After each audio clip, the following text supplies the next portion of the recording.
Assalamualaikum warahmatullahi wabarakatuh. Waalaikumsalam. Selamat datang, ini Mas Alim sama Mas Dedi dari PTS ya, Penegak Tatanan Seimbang ya. Kalau dulu itu Peta Islam pernah wawancara dengan Mas Dandung ya tentang PTS, itu sudah lama sekali. Mungkin kali ini Mas Dandung. ya Mas Dandung, mungkin kali ini kita lebih agar lebih mengenal lagi tentang PTS ini, kita mau mencoba untuk ngobrol-ngobrol lah dengan Mas Alimuddin ini sama Mas Jadi. Mungkin perkenalan dulu, monggo dari Mas Alimuddin dulu, mungkin perkenalan kepada kawan-kawan. Silakan, waktu dan dipersilakan. Terima kasih. Nama saya lengkapnya Rahmat Alimuddin. Saya tinggal di kebetulan saya sama teman-teman membentuk sebuah diskusi ya. Kemarin sepakat namanya PTS, Penegak Tatanan Seimbang. Nah, itu nanti lebih lanjut kita nanti masuk ke obrolan aja. Apa sih itu penegak tatanan seimbang kan? Oke. Nah, kemudian Mas Dedi silakan. Oke, silakan lanjut perkenalan diri. Saya Dedi, Pak. Jadi Dedi Sigit, aslinya Jember. Kebetulan terkait dengan PTS ini saya adalah rekan lama dengan Mas Alim itu mulai kuliah. Jadi terus terang kita berawal dari teman ngaji dulu, teman kuliah, kemudian sama-sama ngaji. Kemudian lama-kelamaan ya ketika kondisi berubah, Mas Alim ini semakin serius mendalami tentang nilai-nilai kehidupan yang akhirnya direnungkan, ada gagasan tentang bagaimana membangun kehidupan yang seimbang gitu ya, sehingga kami tentunya karena sudah sangat tahu dengan gagasan itu sejak awal, maka kami juga bagian dari yang bergabung di dalam kelompok forum penegak tatanan seimbang ini. Jadi ada beberapa teman yang tergabung, saya salah satu di antaranya. Saya domisili di Jember sampai dengan sekarang. Itu Mas, sementara yang bisa saya sampaikan. Oke, siap. Terima kasih. Mungkin langsung saja ya, saya mau bertanya-tanya ini sebenarnya mewakili kawan-kawan juga dalam komentar-komentar itu. Ya. Untuk yang pertama itu sebenarnya latar belakang dicetuskannya penegak tatanan seimbang itu apa ya? Apakah karena situasi kondisi atau memang ada kesepakatan bersama, seperti apa ya latar belakang kok bisa mendirikan ini penegak tatanan seimbang ini? Mungkin Mas Alim dulu ini kayaknya, tapi monggo nggak apa-apa. Putus ya, coba. Silakan. Mas Alim, monggo. Oke. Makasih. Jadi penegak tatanan seimbang ini hanya merupakan identitas ya, nama penegak tatanan seimbang. Tapi lebih penting dari itu nanti apa sih sebenarnya tatanan seimbang itu ya? Saya kok tidak bisa mendengar Mas Alim ya? Ini berawal ya dari kita dulu pernah ngaji ya. Dalam kajian itu salah satunya ya terbesit ya, ada satu ayat ya dalam Al-Quran ya. Mungkin di kitab-kitab suci yang lain juga ada ya dengan redaksi yang berbeda. Bahwa Tuhan ini menciptakan alam semesta ini dengan keseimbangan yang sempurna ya, tidak ada cacat. Nah dari situ dan kita mengkaji, karena ayat-ayat Quran, ayat-ayat Tuhan ini bukan hanya dalam kitab suci ya. Di luar kitab suci berserakan ayat-ayat alam, ada ayat-ayat budaya tentang tata aturan budaya dan sebagainya.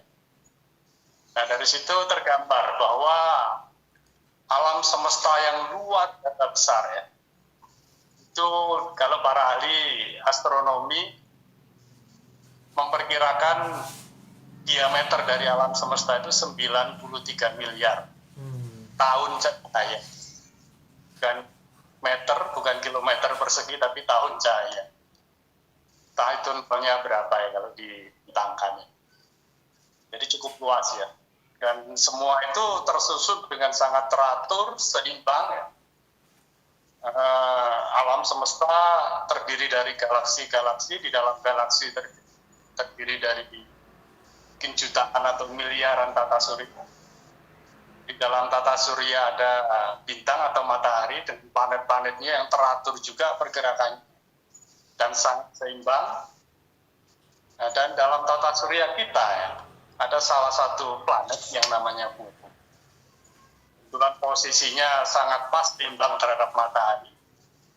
Di dalamnya banyak sistem-sistem yang juga sangat teratur dan seimbang, ya, ekosistem darat, laut, udara mungkin ya, dan susunan atmosfer sebagai pelindung juga sangat seimbang. Ya. Sampai hal-hal yang terkecil ya, sel ataupun atom. Satuan yang tersusun secara teratur dan seimbang. Di dalam jasad kita sendiri, tubuh kita diciptakan sangat seimbang sempurna ya, di awalnya dulu. Jadi Tuhan tuh sangat identik dengan keseimbangannya. Jadi ajaran ilmunya ini sangat seimbang. Dan ajaran-ajaran yang dia jabarkan juga sangat menjunjung tinggi keseimbangannya. Jadi kita lihat kalau di Quran ya, kita sebagai seorang Muslim, ajaran-ajaran tentang hukum ya, di dalam Quran itu sangat menjunjung tinggi keseimbangan. Ada hukum qisas ya, pembalasan fisik yang seimbang. Dengan hukuman yang seimbang tidak akan ada lagi nantinya dendam antar sesama orang kalau sanksi itu sudah diterapkan. Kemudian hukum waris juga gitu ya. Seorang laki-laki dan perempuan itu dibedakan porsi pembagian warisnya karena memang prinsip-prinsip keseimbangan harus seperti itu. Seorang perempuan ketika menikah dia menjadi tanggungan suami. Tapi seorang suami ketika menikah dia harus menanggung istri dan anak-anak. Maka dia porsinya besar. Secara prinsip semua hukum-hukum Tuhan adalah hukum yang seimbang. Nah, esensi dari ajaran Tuhan, ilmu Tuhan adalah keseimbangan. Dan keseimbangan ini nanti yang akan menciptakan sesuatu yang ideal. Jadi tubuh yang ideal berarti tubuh yang secara fisiologis, anatomis sangat seimbang. Jadi proses-proses dalam tubuh kita itu berjalan sangat seimbang. Perbanding tinggi dan berat badan kita sangat proporsional, sangat ideal. Termasuk dalam perilaku sehari-hari, ya perilaku yang ideal adalah perilaku yang berlandaskan prinsip-prinsip keseimbangan. Jadi kita tidak bisa membantah ya bahwa esensi dari ajaran Tuhan ini adalah keseimbangan. Nah, ini yang menjadi landasan kita kenapa kita mengaji bertahun-tahun. Nah, kita harus pegang esensi apa dari hasil yang kita kaji gitu. Esensi yang kita pegang, kita nggak bisa membentangkan satu tujuan. Jadi arah dari gerakan kita nggak akan jelas. Esensi kita maka esensi dari ajaran Allah adalah keseimbangan. Nah, ini terkait nanti ketika kita mengucapkan Bismillah. Nah, itu sebagai ayat inti dalam ya, dengan mengucapkan harusnya sudah tergambar keseluruhan isi Quran. Nah, esensi keseimbangan itu harus tergambar dalam Bismillah. Yang menyatakan berdua